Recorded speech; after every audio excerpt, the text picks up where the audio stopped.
Today's discussion will be between Miss Bizuaya Gonafer of Ethiopia, Mr. John Golden of the United Kingdom, Miss Nalini Nair of India, and Mr. Nils Rajaharbo of Norway.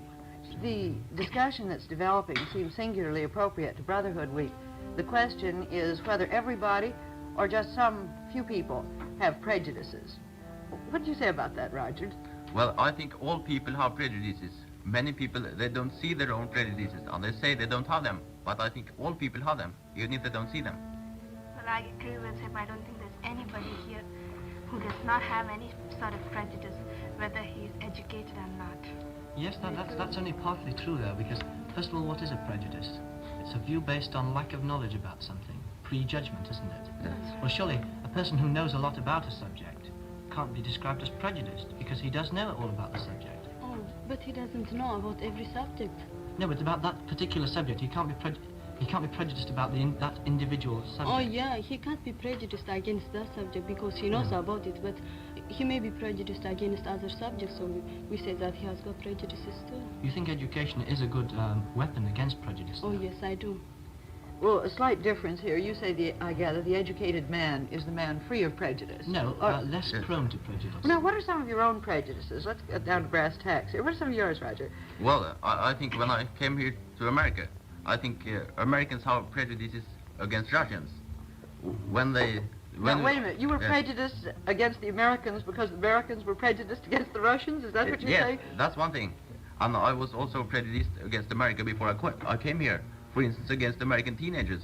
I have never expected to find American teenagers working hard in school. They discuss current events and they discuss political problems. They have classes where they discuss the problems of American democracy. Here in America, I had never expected to find that. I thought all American teenagers were lazy and did nothing and then go to movies and have parties. Does that check with your experiences? Well, I think it does, because I was slightly prejudiced against America before coming here. But I have a great prejudice against the British, all right. But can you leave the British for just a minute? We'll come to that. I want to bring out some of these other prejudices on America and try to find out about them.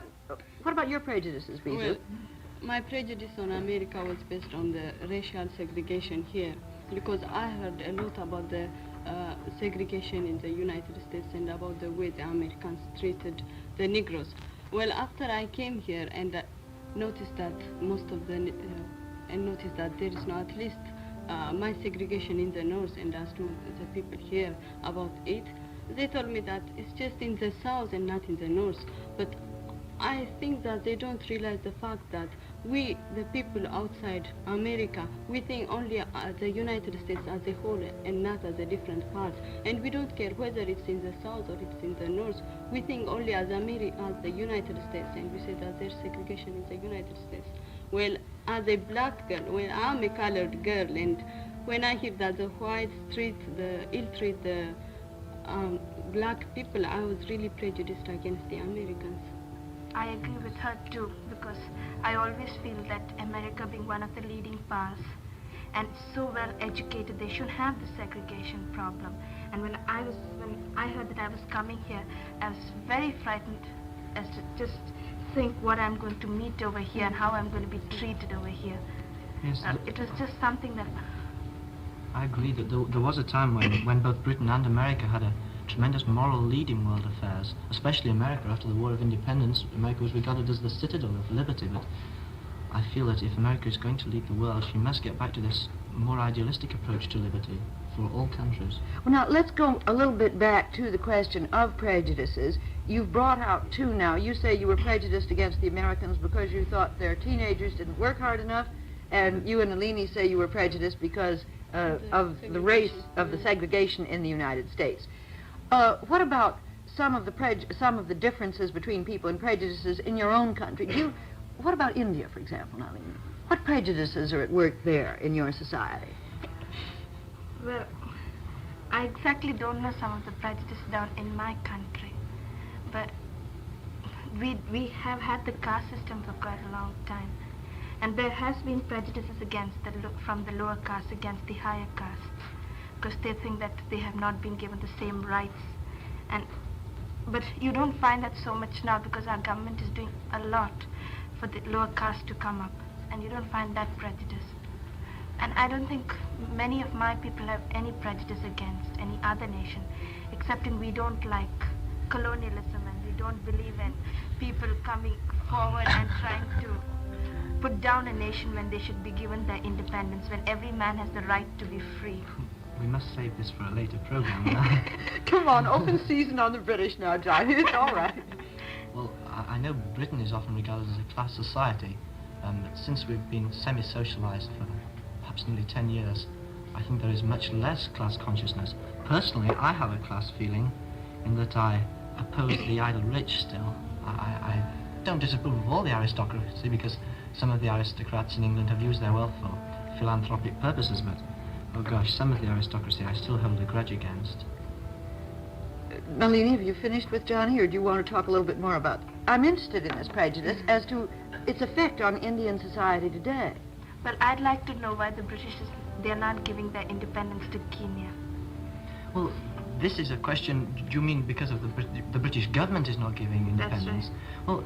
Well, first of all, the people in Kenya, the actual natives themselves who form a vast majority, aren't economically capable of being independent. They're not politically ready for independence. When are they going to be ready if you're not going to give them the rights now? Well, we are giving it them gradually, and within, say, within less than 10 years, with capital development and political education, they will be ready for independence. But you've got to remember that there are 25,000 white settlers there who hold all the political and economic power at the moment.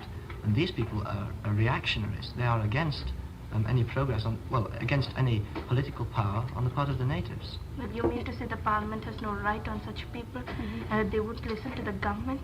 Well, it's the colonial office that has the power, but one can't just force the white settlers to hand their land over or give in their economic powers, because they have the vested interests in Kenya. If they were to leave Kenya, Kenya would no longer be economically viable. Oh, yes, they can hold the land if they buy it, as you said. But why don't they give them the right to educate themselves? Why don't they give them the opportunity for education? Well, they are. That is the point. But I've heard that they send this, the people of Kenya to a barren land, and they just, if they go to this barren land, they will just be interested in developing that instead of going for education. Why don't they let the people live among them, I mean, together with them? Why don't they let them intermingle with them? Why do they put a separation between the white and the black? Well, the government doesn't impose this separation. It's the blacks and the whites that impose it on themselves. This is not an official policy like apartheid, imposed by the Colonial Office of Great Britain. It's just that the white people regard themselves as richer and having a different culture, and so they don't want to mix. They feel that if they did mix by intermarriage and social mixture, they would, their own culture would be swamped by the numerical superiority of the colored people, yes. You mean to say the people in Kenya don't have a culture of their own? Yes, that's the point. They have a culture of their own, and this culture should be kept independent. It shouldn't be westernized. Well, then give them their independence. When they're ready for it. And when are they going to be ready in for it? in 10 years' time, when Right. all the capital and You mean economic you development start has been put giving in. them that in 10 years' time? You haven't started at all. Well, they are starting now. But how can they start it if they don't have contact with the white people there? Well, they do have contact with the white people. This is a gradual process of development. First of all, the governor has a council of all whites. Then he has a council of half white, half black.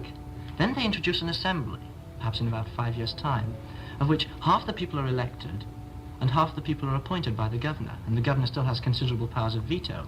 But then they have a wholly elected assembly, and eventually the governor's powers diminish until the people are considered politically ripe for independence. Well, the persons who are going to be members of this Congress are the ones who are educated. Yes. Well, if you don't give them education, how can they ever be in that Congress? Well, so you do give them education. That is the solution.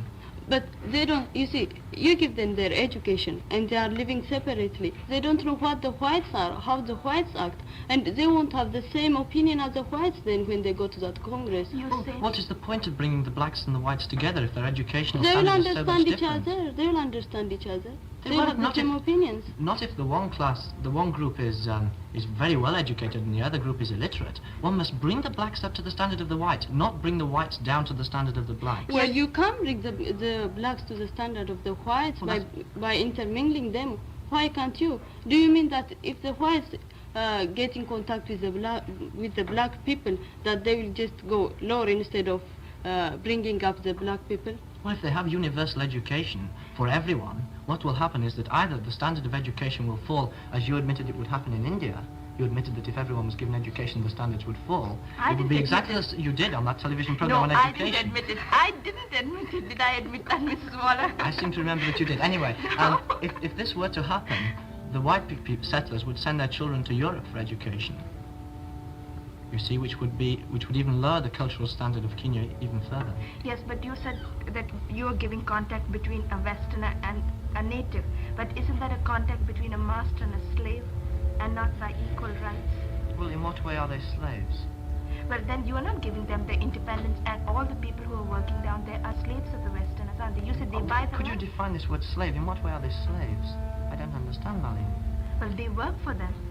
Well, does that make them slaves? Your father must have several people working for him, but they're not slaves, are they? But then they're not, they might not be slaves, but this is a government from a foreign country. It isn't government from a foreign country. Well, it is at the moment, but gradually it is becoming self-government. But it must happen gradually. These people cannot be thrown straight from dependence on Britain to complete liberty.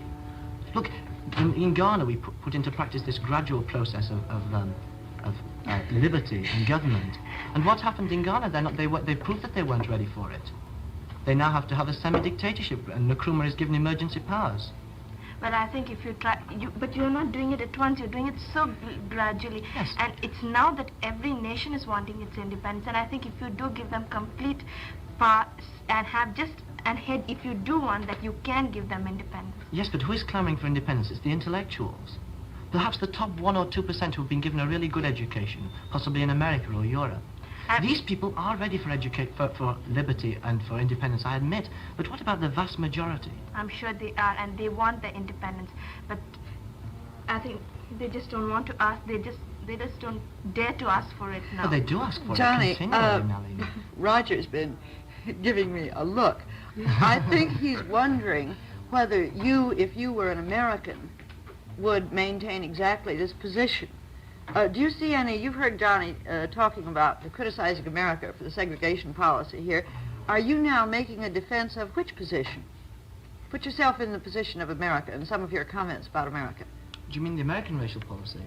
Well, I'm just wondering if there's any connection between the way one thinks about race problems in Kenya and how one thinks about race problems in the United States. Is there any?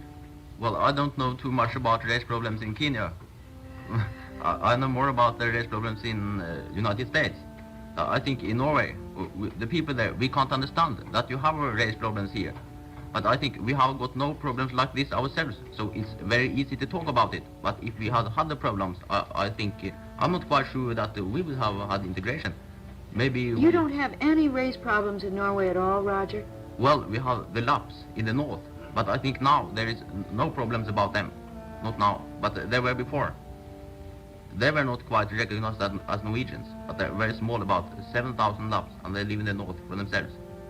Do they tend to stay together, or is there intermarriage? And there is intermarriage, and the Lapps are fully recognized now, but not before.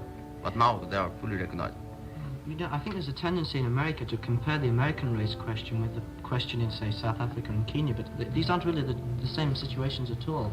Because in America, as the Negroes are educated, they will be absorbed into the Western society.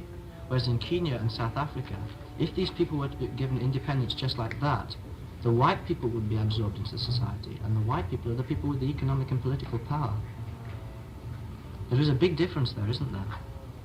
Well, you see, I don't exactly understand what you mean, but you see, you are separating the blacks and the whites there in Kenya, and you think that intermingling wouldn't help at all. But Oh no, please let me make my position clear. I'm in favor of integration in Kenya.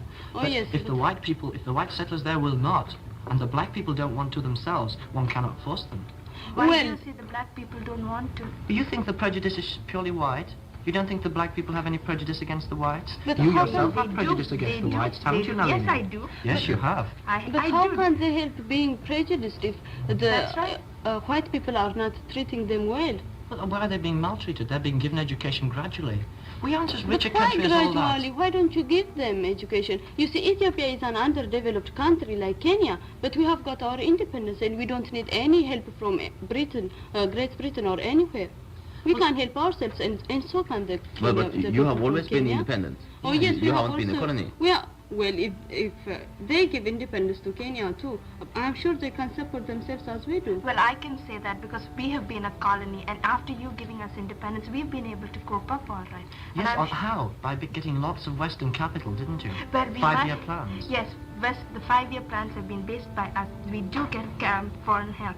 But even then we are coping up. I'm sure Kenya can go about with that. They can get foreign help too. Yes, but all the power in India was not concentrated in the hands of the whites, all the economic power, as it is in Kenya. See, in India, the power has never really been concentrated in the hands of rich white capitalists. Why? Whereas it is at the moment in Kenya. They Why wouldn't is dare it? to. They wouldn't dare to, no.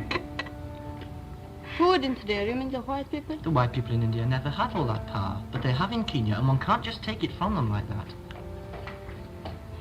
Well, you see, if you don't let the whites and the black people have the same opinion, and if you don't give them the same education together, they won't have the same opinion in the future too, and it will be very difficult for you to let the black people enter the Congress afterwards.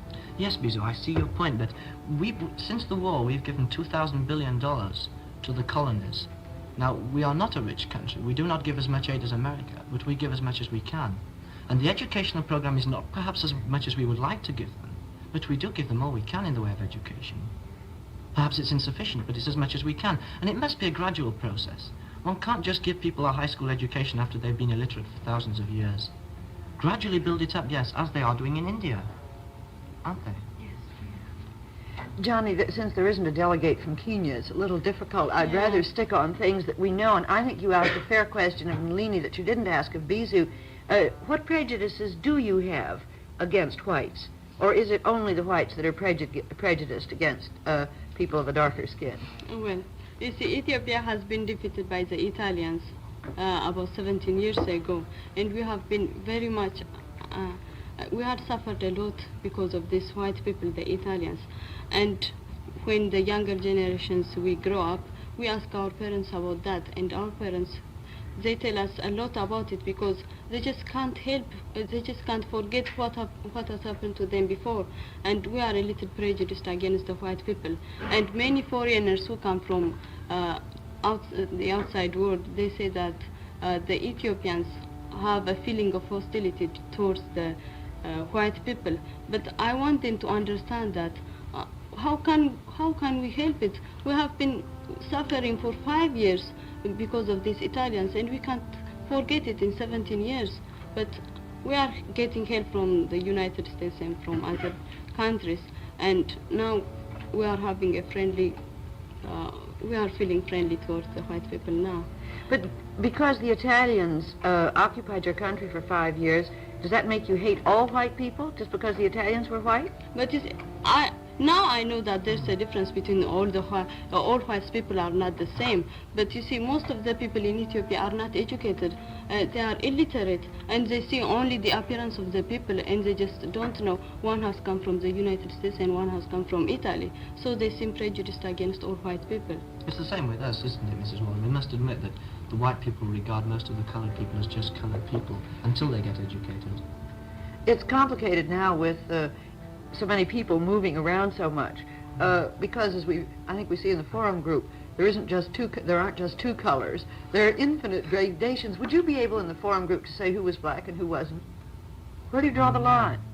There's a very wavy line. I wouldn't know which way to include them. Almost impossible. And besides, all the people are of equal intelligence. That's what impresses me so much. The fact that the white people are by no means dominant in the group. Everyone is probably... On the contrary, I think. Yes, Yes, I think so are probably too. more intelligent than the whites are. And so one can't draw a line according to intelligence, and the colours vary so much one can't draw a line according to colour. What is colour prejudice based on then? Yes, when you take the whole world together and see all the gradations, it makes it different. But Beezer, I'm not finished with you yet. I want to really find out. Would you marry a white man? Oh no, not me. I won't marry. You see, it's because many of the countries in the in Africa have been colonies, and we want our independence. Ethiopia has never been a colony before, and we are afraid that if the white people got the opportunity to get hold of Ethiopia, they may want to make Ethiopia also a colony. So we don't want to intermarry with the white people and make our population, most of our population, white. Oh, can I go into this? You're afraid that the white people might colonize Ethiopia. Can you name one colony that the white nations have taken over since the war? You know, 21 countries have been granted independence since the war. Oh yes, it's true, but you mustn't forget that most of the people are illiterate. They don't know what about this happened after the war or before the war. You hold then that these people are wrong in thinking that. Oh yes, they are. Most of the people in the capital and those who are educated don't think like that. You must tell everyone when you get back. Oh yes, they are beginning to learn now. You see, but you cannot teach, as you have said, all the people at once. Yes, it's a gradual process. Wait, give Roger a chance. Do you have any overclass in your countries? Any social differences between people? Well, we can't help having different classes in underdeveloped countries. Some of the people are rich and some of the people are poor. So the rich people keep to themselves and the poor people keep to themselves. But when our country gets developed and most of the people have the same level at least, then there won't be any class distinction at all. Do the rich people help the poor people in making the country more developed? I mean, is it a sort of communal effort? Everybody tries. Do the poor people have any chance to get education? Oh yes, they do. Every education is free in Ethiopia, and most of the schools are governmental, and governmental schools give free education to everybody, even the university college. Well, there is no age limit. Education is not compulsory, but it's free. It's up to the parents to compel their children to go to the school. But how is there so much illiteracy then, if education is I free? understand that, I know. But you see, before do you know when school was started in Ethiopia? The first school was started in 1905, and the number of schools began to increase only about 25 years ago. So what was happening for the 3,000 years that Ethiopia was an independent I'm honestly asking for information. Oh yes, I understand.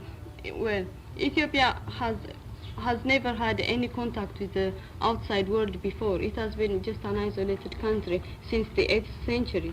Well, before that, during the BC, before Christ's time, Ethiopia was a very civilized country, even more civilized than the Greek people, they said. But after that, when the Muslims came and tried to invade Ethiopia, Ethiopia kept to her religion. She was a very devoted Christian country, and it became just like an island surrounded by I have Muslims. misunderstood you then, Bizu, and I apologize. What you were saying was the first public school was in 1905. Yeah. Because obviously you had private education for a long time before that. Yeah, the private education was only for those who want to enter into priesthood. I see. And most of the people are farmers, and farmers do not need much education, so they don't go to schools. We've got just a little time left. I want to really come back to a question I asked before. What have been some of your experiences personally with the race problem in the United States? I think it would be interesting to all Americans to hear. I heard a very interesting story about a man in New York who was saying to one of my friends, I've got two dislikes. I hate people who are prejudiced, and I hate... This, I think, is quite a rare attitude, but there is a certain feeling of superiority still. In all the white people seem to feel it, just greater or lesser. No, but in the schools you've been in here in the New York area, what kind of experiences? Right? Well, I had very great difficulties with finding a place to sit in the cafeteria in the school. Then I came to a bench, and there sat two Negro girls and one Negro boy, and the rest of the place was empty. So there I could sit down, but all the other places were overcrowded. But there were no people, only two Negro girls and one Negro boy, and there I could sit down. Well, no, but in one of my schools that I've been, and I've noticed that even there are prejudices, but it's more of a prejudice not against race, but against the girls going to college, the college prep kids, the vocational and the business kids. You find that the college prep kids have a very great superiority complex, and you find that the business and the vocational girls and boys have an inferiority complex, and they don't mix with them. This is a prejudice that I found in one of my schools. Is that true? Yes, it is true, and you find that most of the vocational kids never mix with the college prep kids. They're completely separate and they're so inferior. They just wouldn't like to come up, and most of their school classes are right down in the basement. So they always remain there, and then they never mix with the college prep kids. Yes, I agree with Nalini. As America seems to get more and more homogeneous grouping and more streaming, the people become more conscious of their intellectual superiority. It's just the same in England too. It's very That's, of bad. course, the reason why we haven't had homogeneous grouping. We haven't wanted to let these class differences come into education. Before coming here, I had always an idea that there was great dignity of labor. I mean, everybody was proud of what she was doing or what she was taking or he was taking. But here, a vocational or a business kid just feels so inferior to the college prep kid. And I can't understand why, because he has chosen his own business, and so why should he be sort of, he doesn't like to say that he's doing a certain business. I hope what Especially you're since- commenting on is the rather recent new interest in intellectualism in this country. I hope it's that, but I don't want to forgive it. Peter, what's been your experience personally in the schools here with segregation? Well, I haven't seen much. I've seen most of the kids, talking to one another and all this. But most of the time, the Negroes keep to themselves and the whites keep to themselves.